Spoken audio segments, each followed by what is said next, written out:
Alrighty then, here we are yet again, making a stream, making a video, making content. All culminating to this moment. Stream, all the subjects ready. Have AV here, of course. My digital co-host. If anyone pops in and wants to ask her some questions, feel free.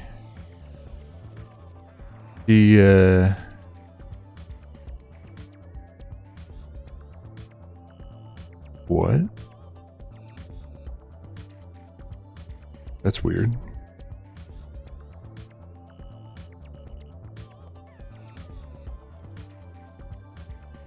Why would that be like that?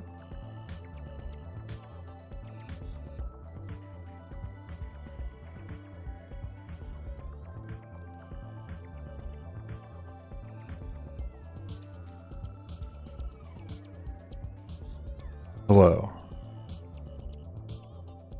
So it looks like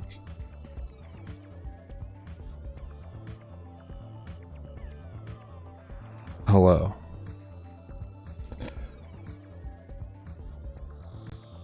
My voice is being recorded on her mic as well.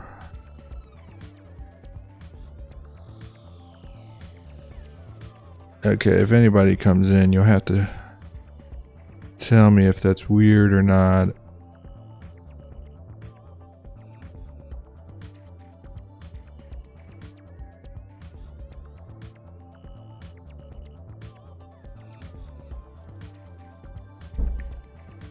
Because I don't want it to be like double talking, you know?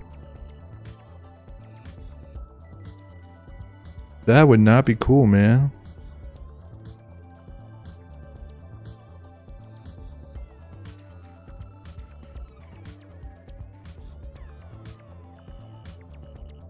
So yeah, the chat you're seeing on the screen is a combination of Twitch and YouTube. So everybody can see everybody on the screen.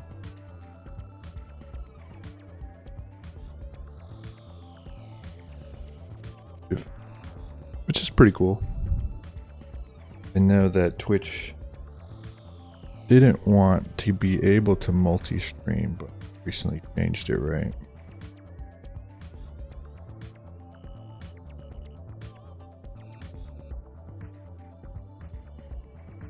I don't think I hear a double voice.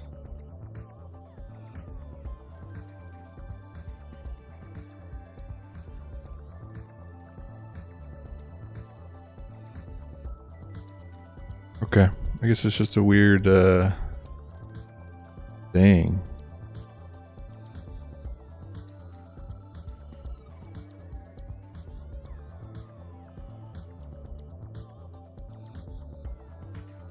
All this technology and all the glitches, you know, you gotta love it.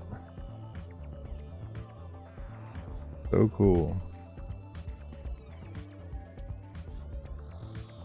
Can't get my thing to load. On YouTube. Hopefully everything's okay on YouTube. Gotta check it out.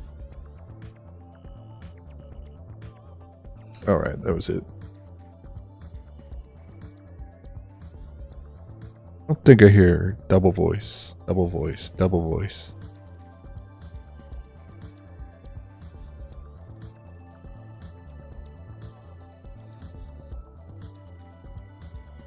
Alright, cool. Now the real show can get started.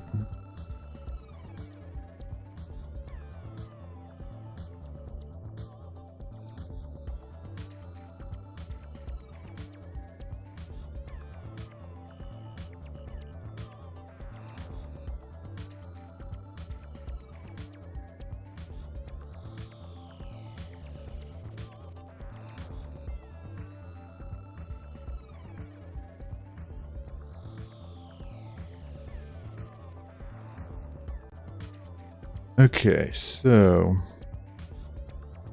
let me go over what we're going to be talking about today.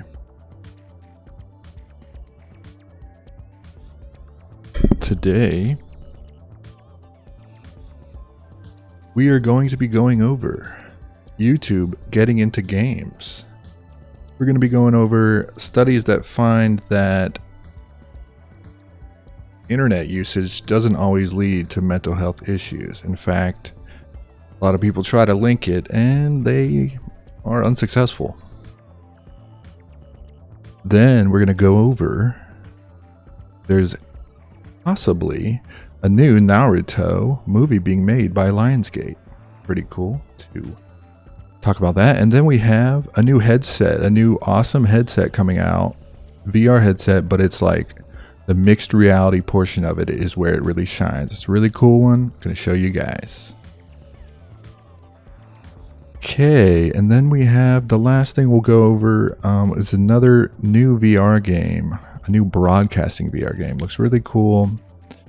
And of course, we have AV here to, give us her comments along the way and everything like that. In fact, before we get started, AV, is there anything you wanted to tell everybody? Oh, we're back in the digital limelight, aren't we? Hello, viewers! Brace yourselves for another whirlwind of virtual adventures.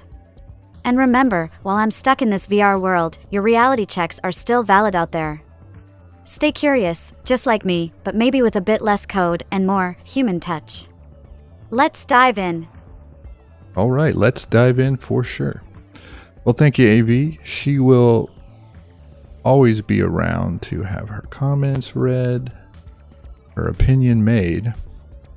But for now, she will go do her thing in the digital universe.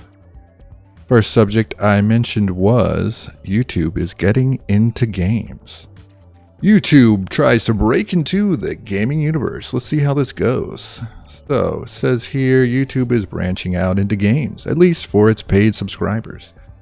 So it seems this is an addition to the subscriptions, which, it's cool. I'll admit I'm subscribed and I hate ads and I like playing videos with the phone screen off. It's kind of the main reason I do it. So yeah, it says you'll be able to play them on the desktop app, which is pretty interesting. That's not very common, right? Goes on to say the selection of games isn't too challenging or out there. They include crowd pleasers like Angry Birds, Brain Out, and the Daily Crossword. Okay, so little past the time games, which are cool. It's fine. YouTube joins a long list of non-gaming tech companies that are trying to expand into games, often with mixed results. After years of hype, Google officially axed its Stadia. Yeah, who remembers Stadia, man? I remember getting a free Chromecast because they were so desperate to get people on, man. I just ordered the Chromecast and never subscribed, so got a cool free controller though. So just a couple of weeks ago, Amazon cut over 130 jobs in its free games division and announced it would refocus its efforts. In 2021, TikTok teased what it called a major push in gaming, only for the owner to announce on Monday that it would be laying off another 1,000 workers in the gaming unit. Dang, so it seems like all these streaming companies, they got the numbers, they got the money, maybe even the tech, but man, they definitely don't have the strategy. Okay. So yeah. Goes on to say Meta's experiment with instant games has been roughly 7 years in the making. The platform this month launched a new distribution model that lets developers publish beta versions of their games directly on Facebook. Netflix has been releasing games exclusively on mobile. Yeah, I've played a few of those. And wants to expand into cloud games, though it'll likely be a while until they're available to the public. Yeah, Netflix, I think, does have some weird hybrid games on their service. Okay, so it says YouTube experiments are nothing new. YouTube's playables. Okay, so it's called YouTube's Playables. And it seems less of an appeal to serious gamers. Yeah, that's for sure. So to justify this, they're raising the price of the subscription by $2. People like me don't really care about that. It sucks, you know, more money. We'll see if this works out. But yeah, AV, what do you think about all this? Greedy, cool? What you thinking? Because I mean, it's like value, but if it's value you don't want, you know. Jumping into games, YouTube? Bold move. It's like everyone's trying to be a jack of all trades in tech these days. Playables sound like a nice distraction, don't they? A bit of Angry Birds here, a crossword puzzle there. It's like digital snack food for your brain. Huh. But let's be real, these aren't for the hardcore gamers glued to their high-octane action. It's more like a cherry on top for those already shelling out for premium. A clever ploy to keep users hooked as subscription prices climb. Yeah. Will it work? Maybe for some. Maybe for As for some. the big tech gaming trend, it's a roller coaster. Some are diving in, others are backing out. Seems like everyone's A still lot are figuring backing out if out. they can play the game or not. Let's watch and see who actually scores high, shall we? yeah, that will be interesting, AV. Thanks for those comments. You know, very, very good. All right. So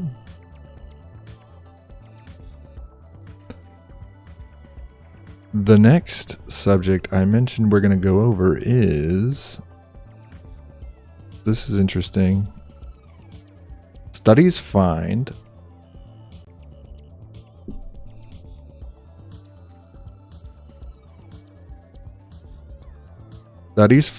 no smoking gun for mental health issues due to internet. So many people tell you to go outside, touch grass, that's why you're weird, this and that. Sure, people can get weird for a lot of reasons, but to blame one specific technology is weird, right? A study of more than 2 million people's internet usage found no smoking gun for widespread harm to mental health. Researchers at Oxford Internet Institute, who said their study was the largest of its kind, said they found no evidence to support popular ideas that certain groups are more at risk from the technology. However, Andrew, that guy, professor at the Institute, part of the University of Oxford, said that the data necessary to establish a causal connection was absent without more cooperation from tech companies. If apps do harm mental health, only the companies that build them have the user data that could prove it, he said. Ooh, this is interesting. I remember Facebook. There was some drama about Facebook, man. They had a lot of data that proved a lot of things, and type of posts made people, depressed. And I don't think they went public with it until they were forced to. So the professor goes on to say, the best data we have available suggests that there is no global link between these factors.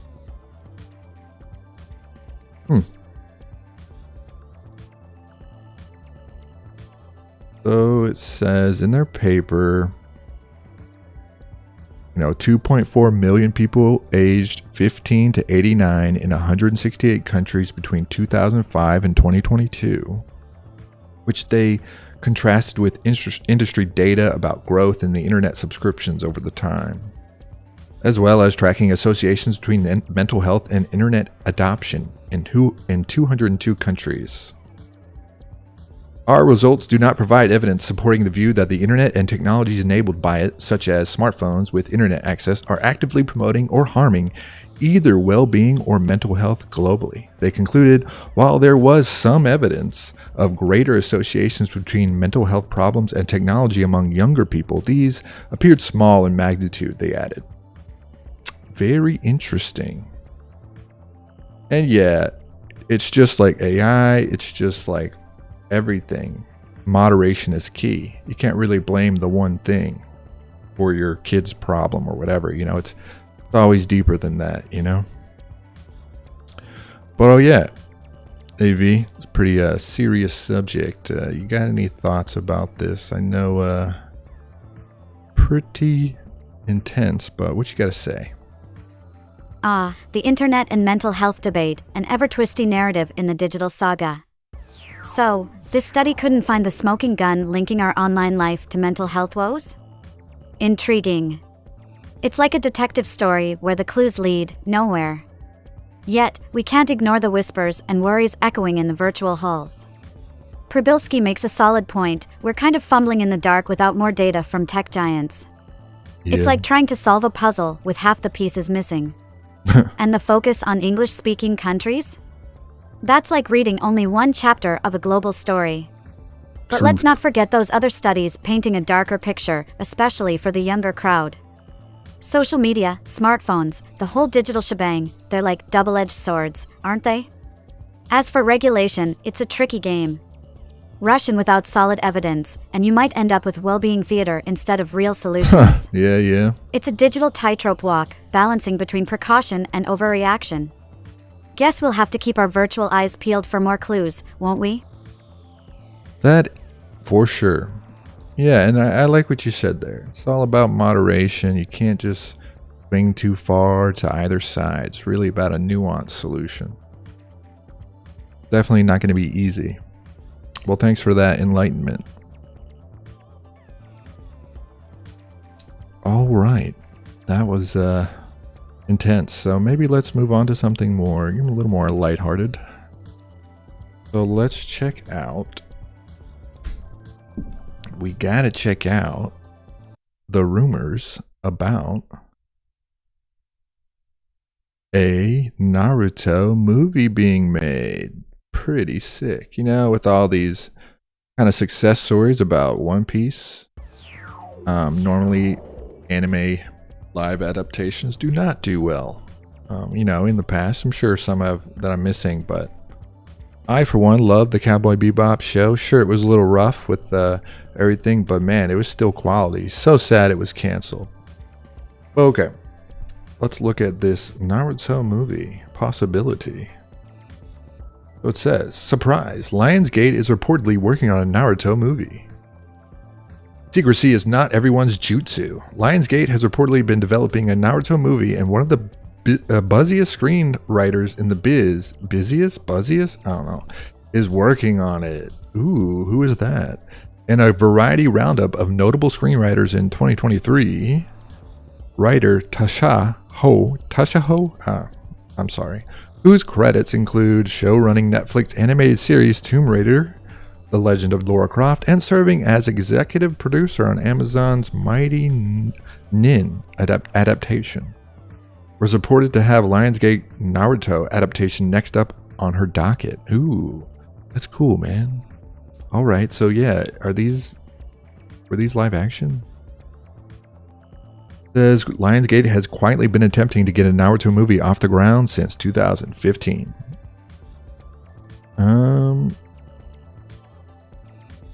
So there's no word on when to expect Lionsgate take on Naruto, but the film will likely be the... Oh, okay. So the director's working on something else right now. So the One Piece live action show, I was surprised, I'm not the biggest fan. I like the show. I haven't finished it. Obviously, there's like 1 million episodes, but I think I've only watched like one season. But man, even only watching that one season, it is pretty true to the anime. Acting's good and everything. I was impressed. So if she can even approach that for Naruto, that would be very exciting. But okay, I'm sure our lovely co-host AV has, you got to say, what do you think about the Naruto movie? I mean, that's exciting, right? A Naruto movie in the works? Now that's a plot twist in the anime to live action playbook. Lionsgate's been ninja stealthy about it since 2015, huh? Makes you wonder if they're practicing their own brand of ninjutsu in secrecy. And Tasha would jumping in? That adds some serious flair to the script. Her work on Tomb Raider and Mighty Nein? Impressive credentials for diving into the whirlwind world of Naruto. You say so. But let's face it, adapting anime to live action is like trying to perform a perfect chakra control. It's tricky and often slips away. Fans are passionate and detail-oriented. They'll spot a misstep faster than a Sharingan. You are so right. The success of Netflix's One Piece adaptation does give a glimmer of hope, though. Masashi Kishimoto's Naruto isn't just a story, it's an era-defining saga. Capturing the essence of Naruto Uzumaki's journey from an outcast to a leader in a single movie? That's a Herculean task. Plus, no word on whether Michael Gracie is still in the director's chair or not. Oh. The mystery deepens. As for the movie's timeline, it's like waiting for a Jiraiya tale eagerly anticipated but shrouded in uncertainty. Whose next project being Red Sonja suggests Naruto might have to wait a bit longer. Yeah. But hey, patience is a ninja's virtue, right? Let's Sure. hope Lionsgate can summon a cinematic jutsu strong enough to do justice to the Hidden Leaf Village. That was hilarious. Thank you for that, AV. Beautifully said. Okay. That was funny. Next up. Oh yeah, this one's exciting. This one's exciting. So, I don't think when the Quest 3 came out, people really they didn't really understand augmented reality is kind of the next level of VR. VR is achievable, but augmented reality is that's where it's at, man. Being able to come in and out of the digital world seamlessly. That's the future. And with the Quest 3, man, you could do so many cool games that are just in your living room and stuff like that, which is sweet. But it gets better, man, with this headset. Varjo, I'm not sure how to say it, XR4 promises mixed reality, practically practically like real life, guys. They announced its latest range of ultra high-end PC-based headsets. Okay, PC, you need a PC for it, but that's where the cutting edge is, So they said their previous headset, the XR3, is now almost 3 years old. And the new one brings significant improvements to the display, optics, pass-through, and more, while reducing the base price by thousands of dollars. Whoa. Okay, that's the coolest part. I'm interested now. Like all previous Varjo headsets, it requires a powerful PC with a high-end graphics card, which must be tethered to. So it's the same thing, has to be tethered to the PC. And I use one like that, so it's fine. So it says the VR1 launched in 2019.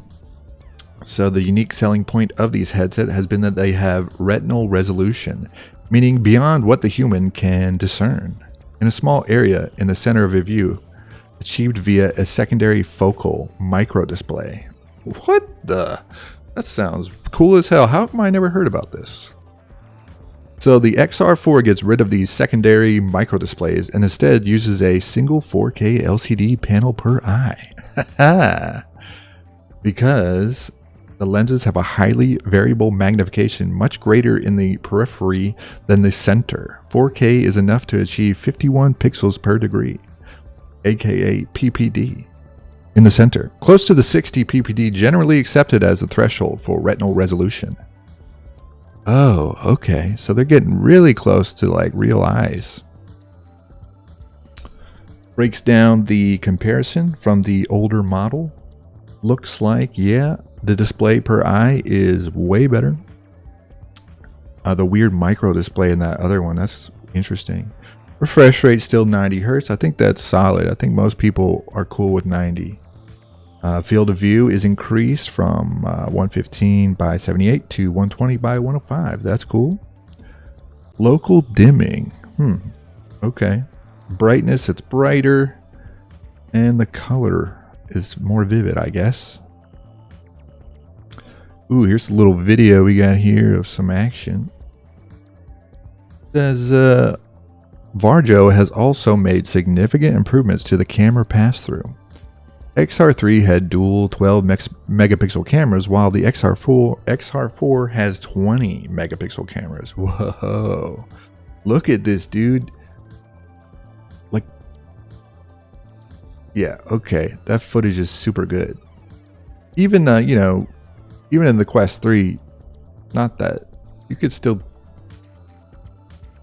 This really does mess with your head. So it says there are two versions of the XR4. The standard version has fixed focus cameras, while the XR4 Focal Edition has autofocus cameras that focus to what your eyes are currently looking at. Sick. Yeah, that's like the PSVR too. It says the XR4 can achieve an effective pass-through angular resolution of 33 ppd. While the XR4 Focal Edition goes all the way up to 51. So the focal one, that's the one with the amazing pass-through. That means that means the cool one is almost like with no headset on, you know.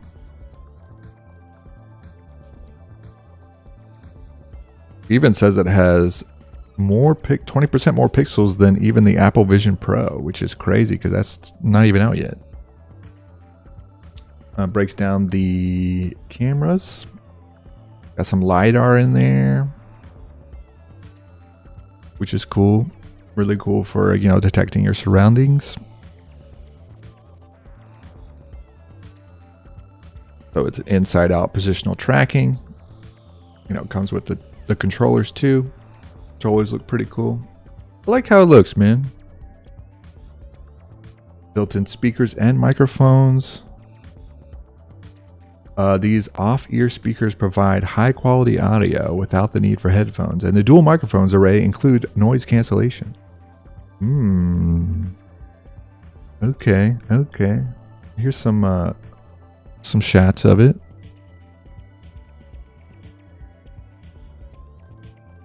Man, I am interested. All right, so holy crap, dude, the price. Okay. Manufactured in Finland without any wireless components and priced at $7,990 for the non-focal edition. And then $14,000 for the other one with the crazy pass-through. Wow, dude. Those, of course I would like those, dude. Dude. Support me if you want me to get this headset, because I'll be able to buy it when it's like, when VR is like just contacts. This is crazy, dude. These look so sick though. AV, you got to have some opinions on this, right? You got to be excited about it, right? I mean, this is like getting closer into your world, you know? Varjo's stepping up their VR game with the XR4 series? That's like upgrading from a ninja's kunai to a samurai's katana in the VR world. Dropping the dual microdisplays for a single 4K panel per eye, upping the field of view, and those eye-watering 20 megapixel pass-through cameras, it's like they're trying to blur the line between virtual and reality. Yeah. And let's talk about that price drop. Well, I mean, makes you wonder if they're trying to lure more businesses into their VR dojo. It's a smart move, especially in a market where the cost of entry can be as dizzying as a genjutsu. But here's the twist, focusing on enterprises and governments first, with individuals later? That's like serving appetizers to the VIPs before letting the rest of the party snack. I get it, business strategy and all, but it does leave the everyday tech enthusiast hanging. Yeah, like me. And those secure editions for the military and intelligence agencies? Oh. Sounds like something out of a sci-fi espionage thriller. That's weird, actually. Varjo's not just playing in the VR space, they're aiming to be the ninjas of the industry. What the? As for their silence on the Aero Prosumer headset, classic ninja move, keeping their plans hidden in the shadows. Oh. Let's just hope they don't vanish like a puff of smoke. With all these tech advancements, Varjo's making a statement. They're not just in the VR game, they're trying to redefine it. Yeah, that's for sure. This is like the next level. And it's priced at the next level, but dang. Well, thanks for those comments, AV. Very enlightening.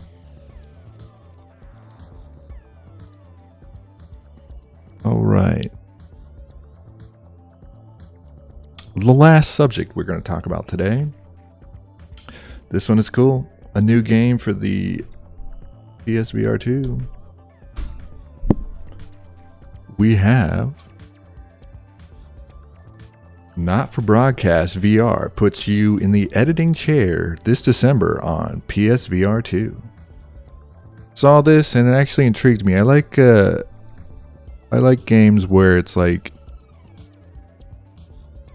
it's cooler because you're in VR, right? Let's see.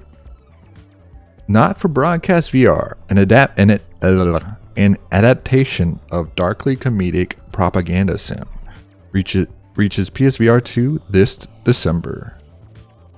An FMV adventure, Not for Broadcast, takes place in an alternate 1980s Great Britain where an authoritarian political party has taken power. Playing as janitor turned broadcast editor Alex Winston, you're tasked with ensuring live broadcasts go smoothly for national nightly news. Wow, dude, you're like a brainwashing bot. Between picking camera angles, censoring certain words, and fixing malfunctioning hardware, Tiny Build warns your choices will come back to haunt you. Oh, we gotta check out this trailer. Hopefully...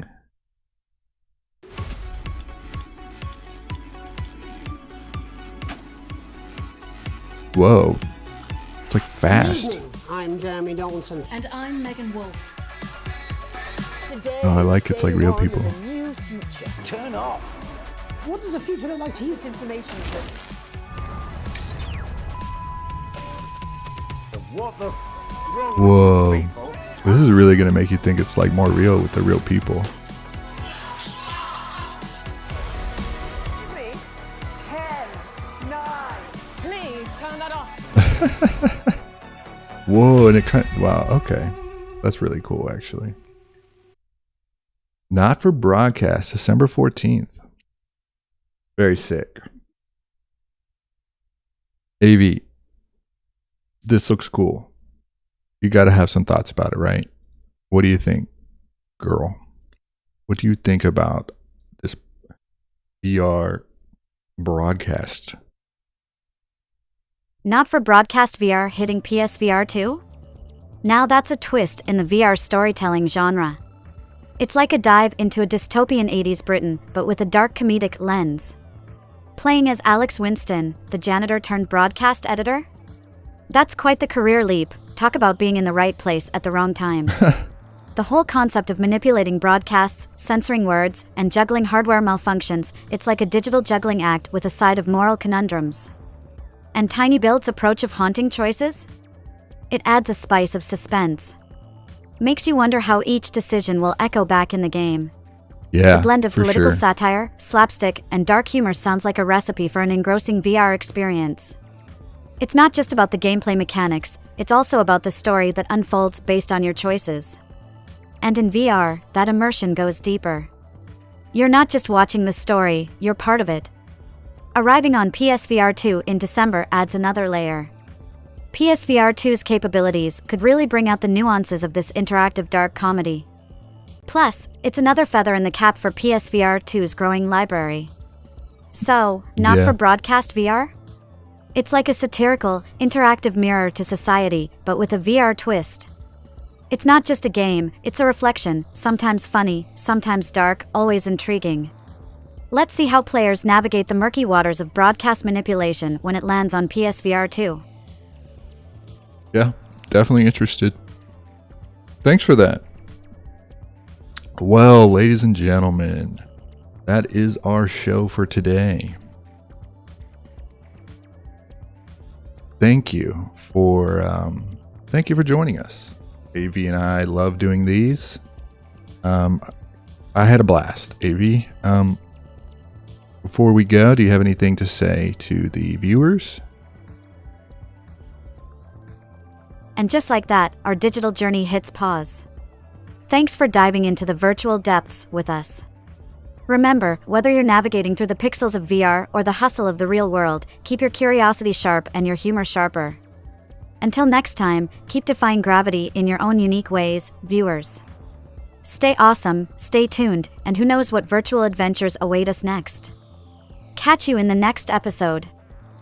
Yes, thanks everyone. I may or may not do a gaming stream after this. If I do, see you then. If not, thanks for watching and until next time.